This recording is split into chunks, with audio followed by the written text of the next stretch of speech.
identifying and using natural numbers, integers, and prime numbers.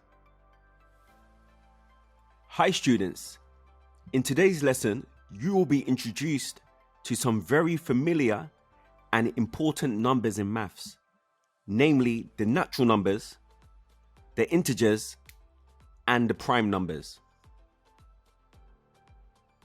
Before your first audible words were ever spoken, while in the concaves of your mother's womb and during your early years of life, it is likely that your auditory senses were becoming accustomed to the sound of number-related COCO-MELON nursery rhymes. The general theme of your play back then would most likely have involved number-related play with number blocks. Unbeknownst to you, it was during these years that your first ever maths lesson on natural numbers was spontaneously being delivered to you by your parents, or you two perhaps. Your parents were most likely your first ever maths teachers. So what are the natural numbers? Natural numbers are whole numbers not including zero used in counting all over the world. We could say natural numbers are positive numbers beginning with 1 and increasing by 1 forever. For example, 1, 2, 3, 4, and so on. As we got older, in our secondary school years, the conversation moved to integers. So what are the integers? An integer is a whole number that can be positive, negative, or zero. We can summarize this visually on a number line. Interpreting integer numbers is very important in many scenarios. For example, when interpreting temperature values. For example, Megan and her family are planning to go to Dubai in January to have a break from the UK cold. When the temperature is -2 degrees Celsius in the UK, the temperature in Dubai was 33 degrees Celsius. Using an integer number line, we can see that Dubai was 35 degrees warmer than the UK. The difference in temperature can be calculated by subtracting -2 from 33. We can set out the calculation as follows. 33 minus -2 equals 35. The answer is 35 as 33 is a positive integer and we are taking away the negative integer -2 from 33, an integer that is already positive. This will make our final answer even more positive by 2 units to give 35.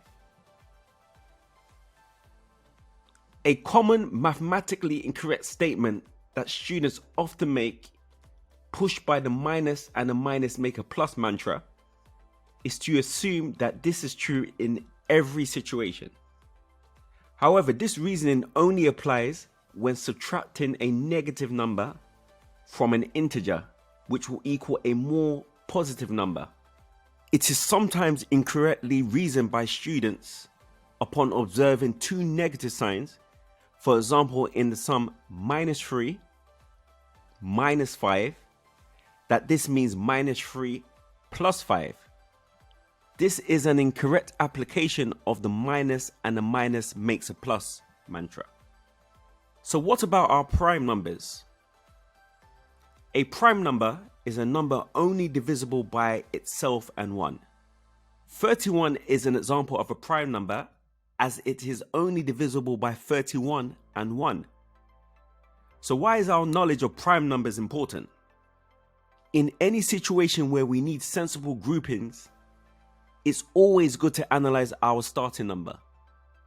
For example, if it's a prime number, we should immediately think this is an awkward number to divide.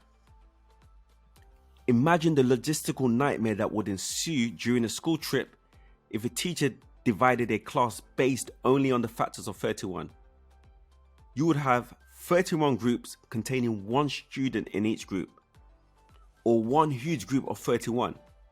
Now that would be absolute chaos. A teacher decides to group the 31 students into a group of 6. How many students will be in each group? Why not pause the video and complete a quick calculation to find out? Well done, students. I'm sure you've correctly worked out that there will be 6 groups of 5 students, with 1 student left on their own. On second thoughts, it did not sit well with the teacher that 1 student will be left on their own. So the teacher decided to rethink the groups. Why not pause the video and think of another suitable natural number to divide the groups of 31 students? Well done, students. I'm sure some of you would have gathered that it will be better to divide 31 by a natural number such as 7 or 8. If we were to divide the 31 students into groups of 7, we would have 4 groups of 7 and 1 group containing 3 students. And if we were to divide the 31 students into groups of 8, we would have 3 groups of 8 and 1 group containing 7 students. Now this seems a lot more sensible.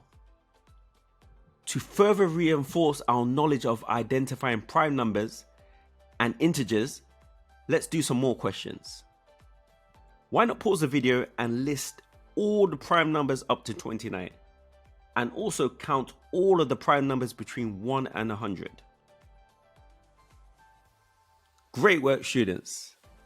I hope you would have found that the prime numbers up to 29 include 2, 3, 5, 7, 11, 13, 17, 19, and 23.